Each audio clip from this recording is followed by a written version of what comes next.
change of clothes so that you can stop inhaling the tear gas on your clothes. This is nothing new to those of us who have been dealing with the brutal hand of the police state in our communities since way before anyone had ever heard of Zuccotti Park or Oscar Grant Plaza. And I just want to talk about one more thing our comrade Kali, who Tiffany brought up, who's going to be sentenced on the 20th.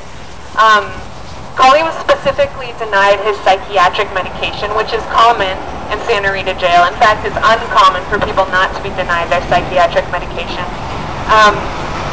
And his bail was $530,000. So we couldn't get him out, and he's been sitting in there and is going to be sitting in a state prison for years. And I read something the other day about how George Zimmerman's wife moved moved a bunch of money around so that she could plead some kind of financial need to get Zimmerman's bail dropped to $150,000. But like, no one had to move Kali's money around. He didn't have any money. He was living at the plaza. So like, why did he have a $530,000 bail?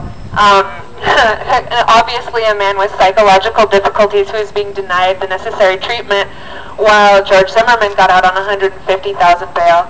Well, I think that the state of Florida wasn't worried about George Zimmerman because he was just protecting the racist status quo.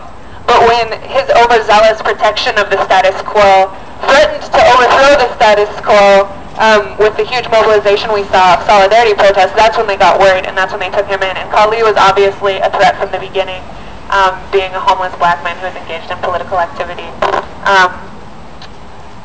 So I guess all I have to say is, inside, outside,